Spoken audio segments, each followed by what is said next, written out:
Hi, Diane Ringle here. I'm going to show you today how to make this enamel pendant. It's beaded. It's got two different enamel components and some little enamel discs, some seed bead work, and yeah, this is what we're going to do today. So these are the kits I sell with all of the supplies in there. The things you're going to need are a beading needle and some beading thread. I'm using Fireline Smoky 8-pound. You'll also need a beading mat, some jewelry pliers. These are flat nose, round nose, and flush cutters. I've got a couple of riveting hammers here and a bench block and a little tiny Phillips head, which is like the size you would use to work on eyeglasses. So that's it. We'll get started. I'm going to open up the kit here. First thing you'll use is the top baggies components, and let me get that out.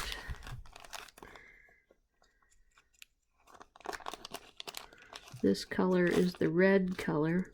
So the first thing you'll have to do is take out the rivet, and this just unscrews. So I'm just undoing the nut.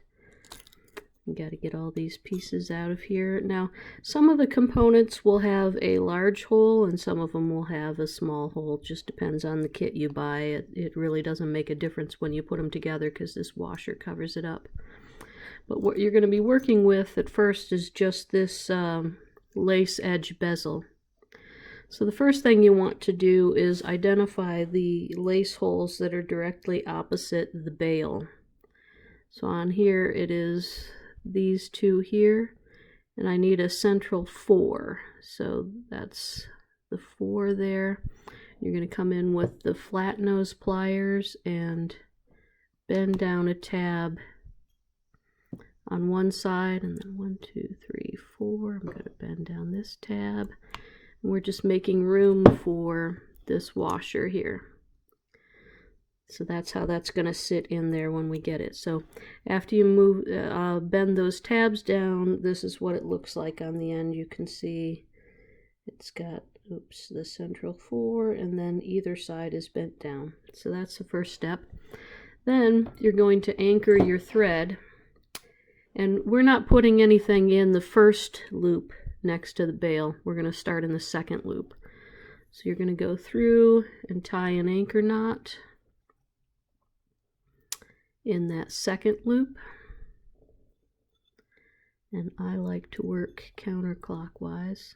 You're going to leave yourself a 4 to 6 inch tail that we'll weave back in when we're done, but that's all there is to that. We're just tying an anchor knot, and now we're going to need the next 3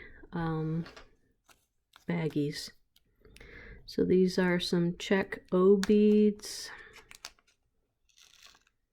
And then we've got, these are, I don't know if they're 3mm or 4mm cube beads.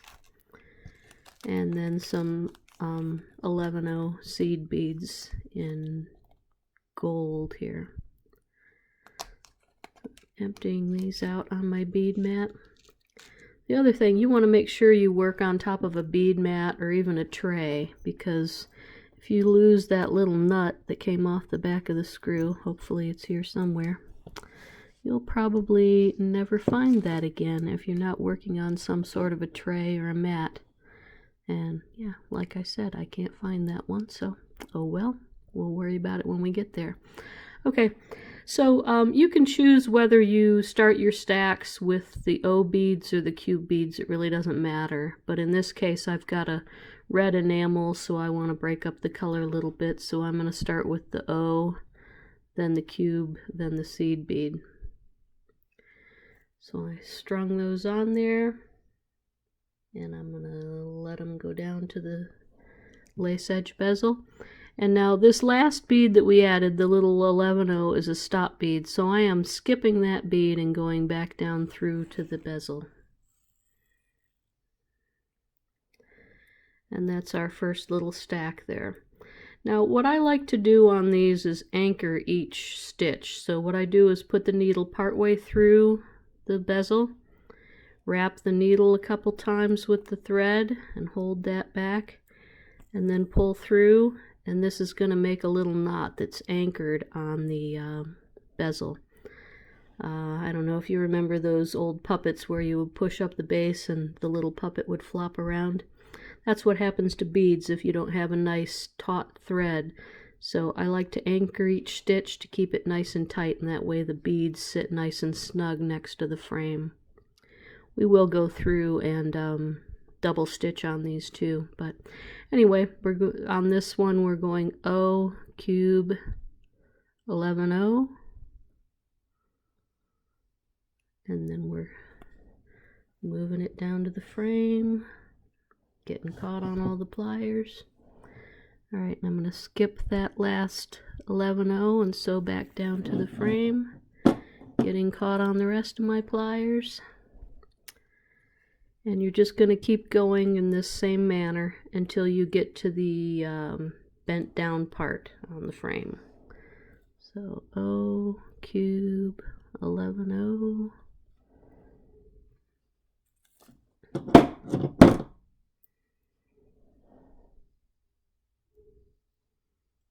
These kits come together really quick, and they're pretty cool looking, I think, fun to make. And I'm going to be making lots of different colors of these, so if you feel like you need a collection, you go right ahead.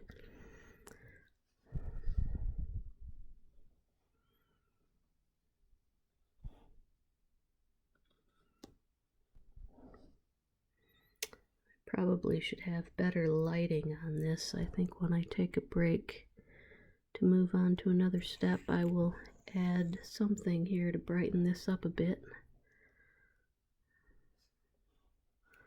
I'm doing my wraparound to anchor that stitch.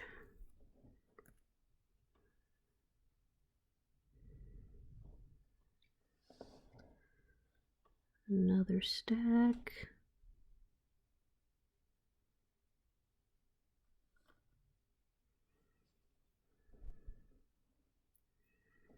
Skipping the stop bead.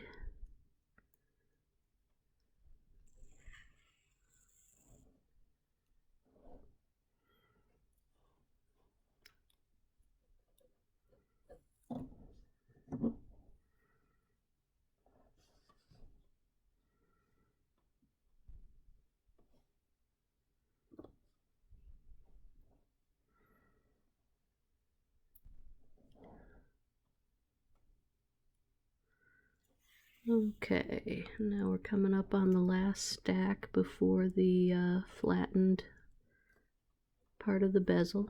That's where we're going to add our big spiky washer. Picking up one last stack.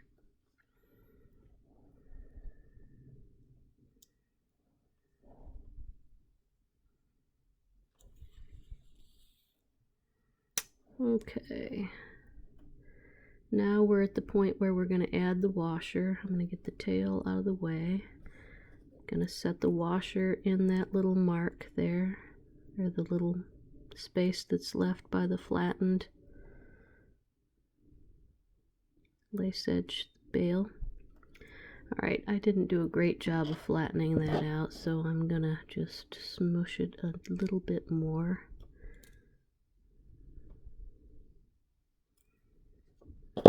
Okay.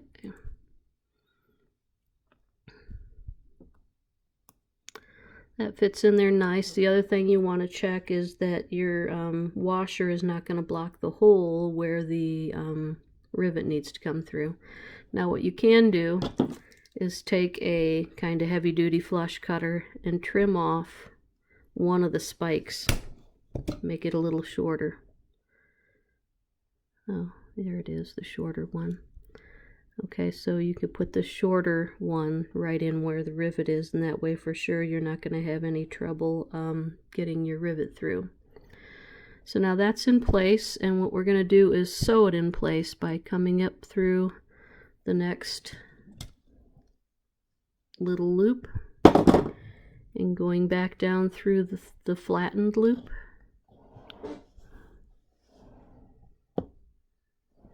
And I'm just going to sew around there a couple of times and catch every pair of pliers that I have laying out here. Do yourself a favor, don't get out all the tools until you need them, because it just gives you something to tangle up in. Okay.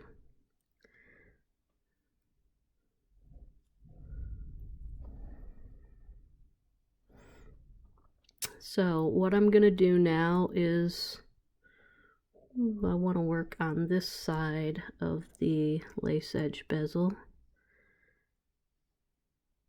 And now I'm going to add, oh shoot, I want to be in the middle of this lace edge, so coming around. Oh, what did I do? I just undid where I came from.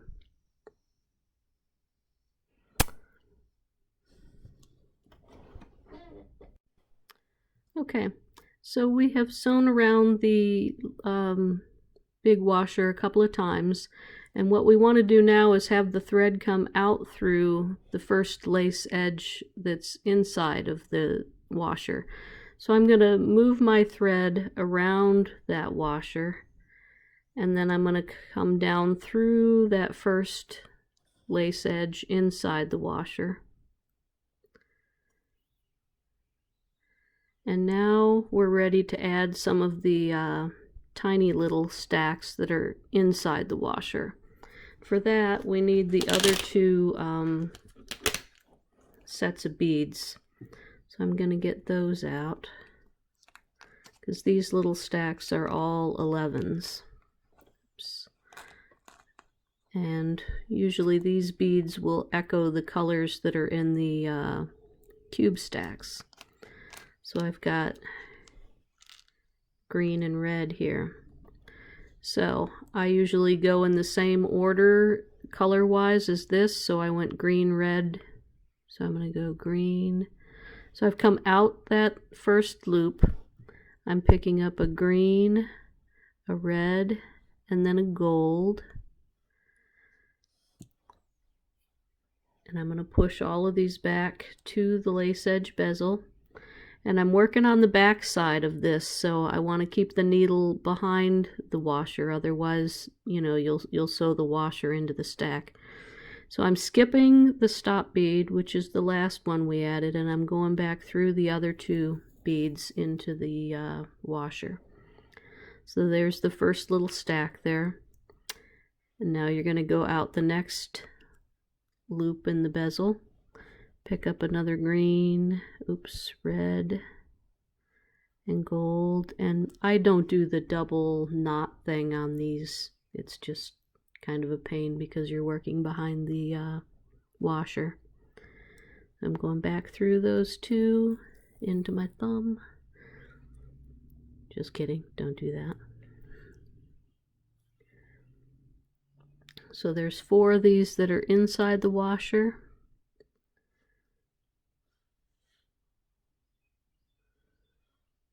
And then when I get these 4 on, I will sew on the other side of the washer, just like we did on the other side. Whoops, get back there.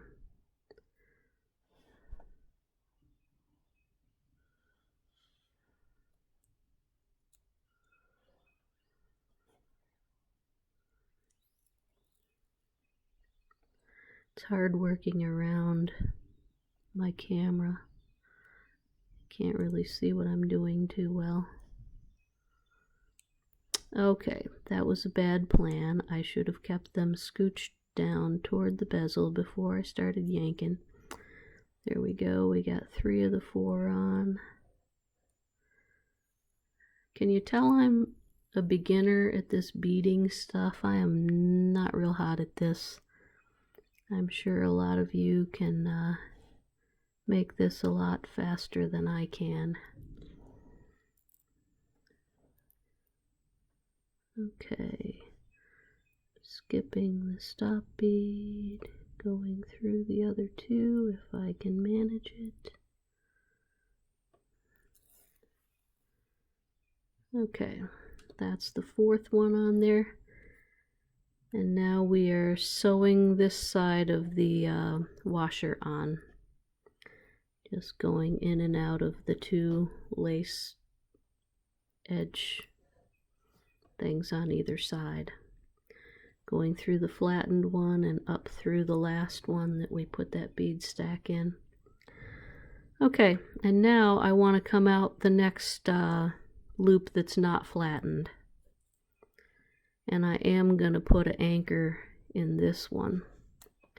I'm going to wrap around the needle 2 or 3 times, hold it tight, and then pull through. Snug that knot down on there. Now these stitches and everything will be hidden by the enamel piece when we get that on there, but for now. Okay, now you're just going to continue the rest of the way up with the same stacks we built on the other side. So it's O cube, whoops, 11O. Tangle up your bail, make sure you get a lot of extra knots in your thread so it'll take you longer. Just kidding, don't do that. Whoops, I missed the bail.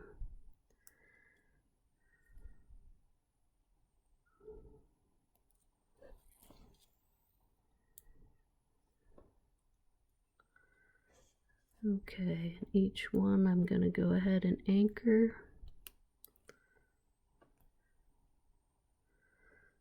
Okay, I'll meet you back here. Okay, I have made it all the way around a second time, and so this is the thread I was working with, and this is the original tail. Now I'm going to tie yet another square knot on here with my tail and my working thread.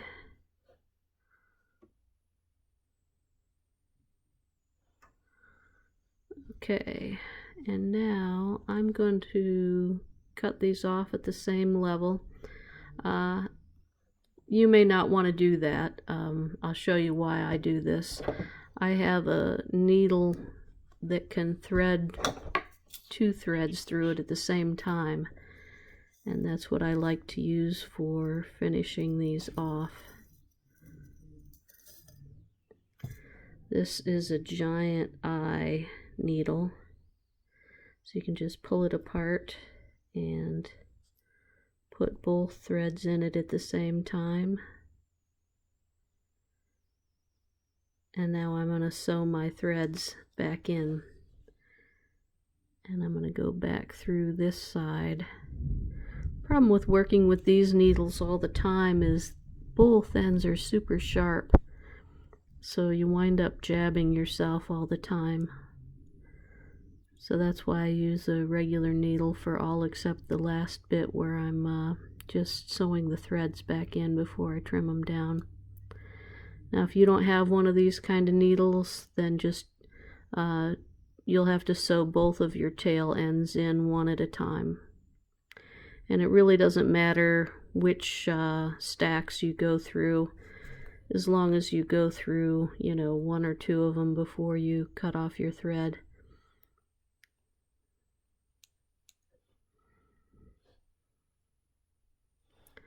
So I'm just weaving the ends in.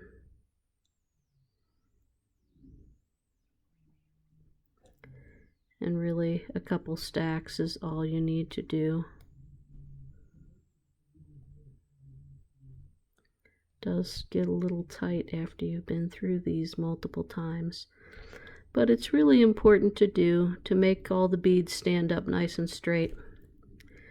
I have to admit, once you've made, you know, a ton of these, you get a little tired of it. So when I was sewing through, I skipped doing the knots on each of the bezel loops here. And man, this side was droopy. It's still droopy. So you really can't skip that step. So this is a do as I say, not as I do kind of moment here. So now I'm ready to trim off these ends. And I'm just gonna leave a little bit of the end. It'll get covered up by the riveting. And I believe riveting is our next step. So we now need the enamel parts and the little washers. And oh, look, it reappeared. I have the little micro fastener and the nut that goes with it.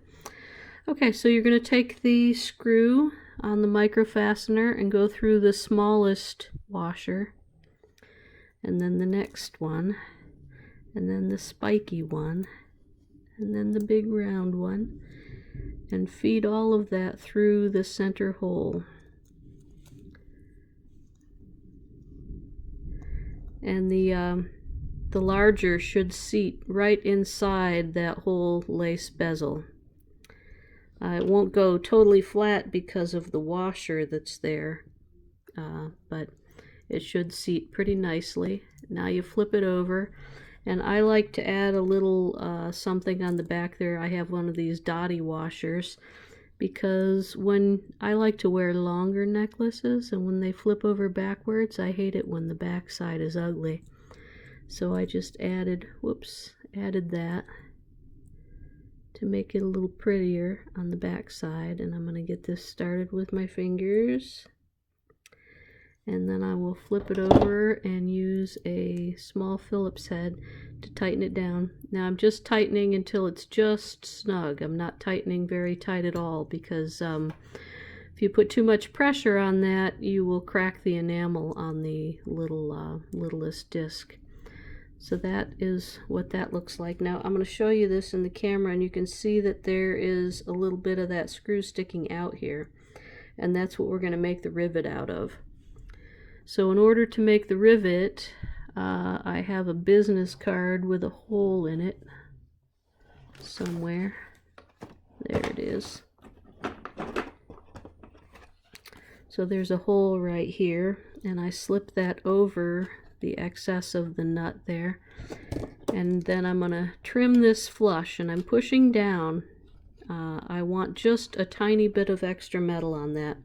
Now if you notice, when I'm trimming this, there's a V shape in those pliers. That means that when I squeeze this, that excess piece is going to want to go flying. So I either cover that with my thumb, or I flip it over and squeeze, and that way it's not going to come shooting at you. So now you can see there's just a little bit of metal left there. And you can also see that on this side, what sticks out the most is the head of that micro fastener. That's important because we need to rivet this. And if those discs were sticking up farther than that little screw head, then they'd be resting on the bench block, and they're going to crack when we go to rivet this. But if you can balance that so just that screw head is taking the punishment of the hammer blows, then you'll get a nice rivet. So we're going to make sure, I wonder if I'll show you. See how just the head of that screw is on the bench block. That's important. Otherwise you'll break the enamel on there. So we're going to balance that, and I'm going to take a little riveting hammer, and I'm just taking little tiny blows. I am not whacking this hard at all. Just very tiny blows, because I need to balance this on the bench block. And I'm just trying to move a little tiny bit of that metal, trying to make like a little mushroom cap over the back side of the nut. So that's about halfway there. I'm going to turn it and balance it again, make sure that screw is what's on the bench block, and I'm going to hammer a little more. Very gentle blows.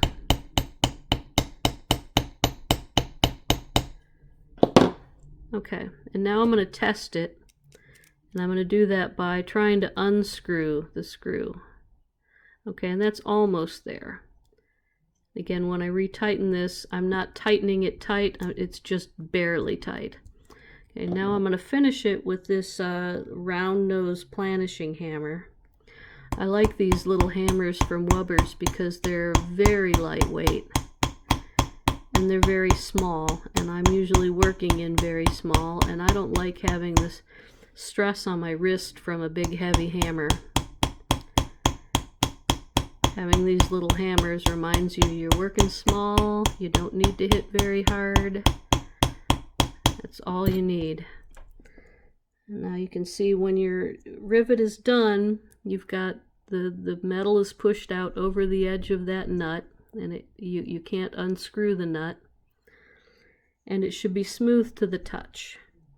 You don't want anything that's going to scratch your neck or get caught on your clothes. So that's the back side. Very pretty with the little washer on there. And the only thing left to do is to add the little dangle on the bottom. So now in your kit, in the last bag,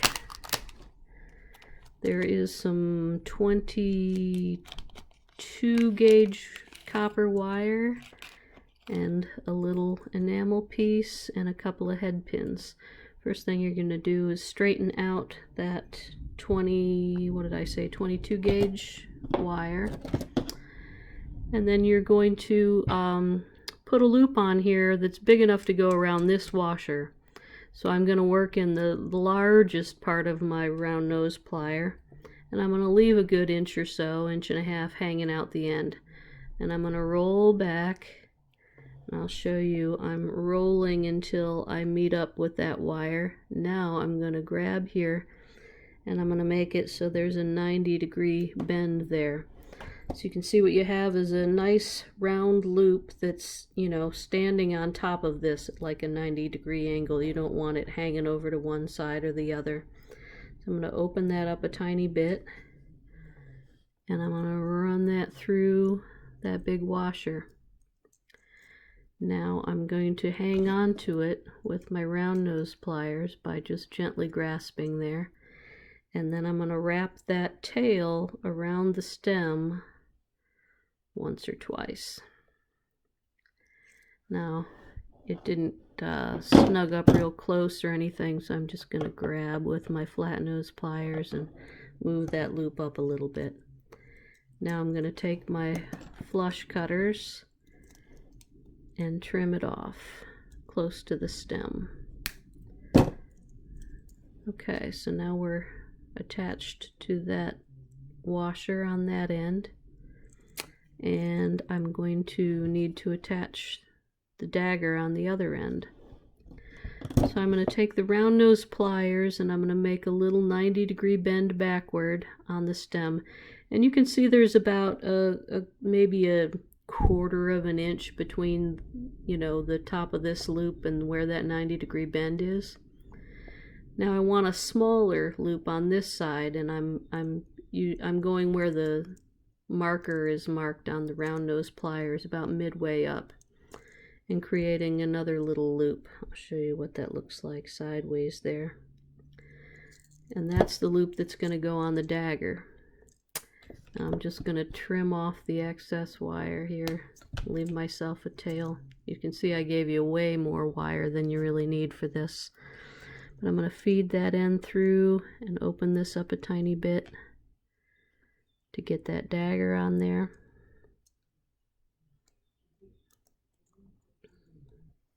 Looks like I could have made my loop a little bigger. Oh well, too late now. Okay, so now I'm going to wrap that stem a couple times with the excess wire.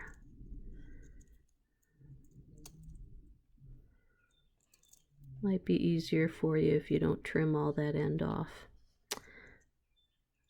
Okay, and it's facing the wrong direction, so I'm just going to make a twist there. And then I'm going to use my flat nose pliers to straighten this out a little bit. These loops are all on different like planes. I want them facing the same direction. So now they're facing straight, and I'm going to take one more loop around, I think. Fill in that little space.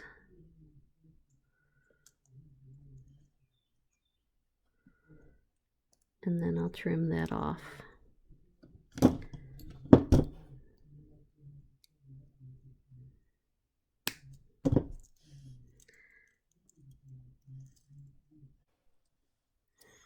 Okay, so we just got done adding the dagger on the end, and now we just need to make the two head pins on either side.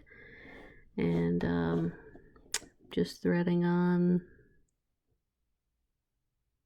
one of the 11s, if I can manage it.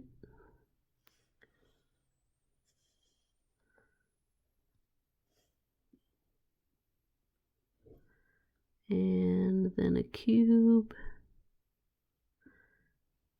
and an O. And now I'm going to make a 90-degree bend on the head pin. First I'm pushing all the beads up so they're snug against that ball end of the head pin. I'm going to make a 90-degree bend. Now I'm going to come up here and grab it with the widest part of the round nose plier and roll back on that wire until I have a nice round shape on there. Now I'm going to open that up sideways. You can see that. And then I will slide it on here and continue to wrap that tail around the stem of the head pin at least one time and then trim it. So there's that one. And trim it off with flush cutters. Send that wire shooting across the room. And then repeat on the other side. We're picking up an 11 and a cube and this. And you know, you can do whatever you want with these. Add whatever beads you want. Maybe you want to make them longer or a different pattern. But 90-degree bend, then move up to the largest part of the plier. Spin it around. Open it up a little so it'll go on the washer. Then wrap the tail around the stem.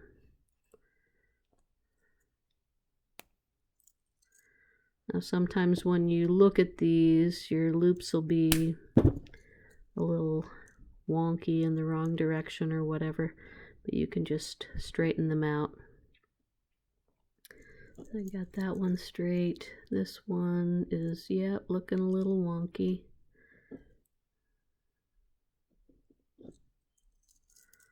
So there we go. Now I like how, you know, this looks good even backwards, so when your pendant flips over, it doesn't look silly.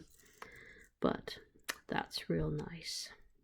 So that's the end of the project. I hope you enjoyed it.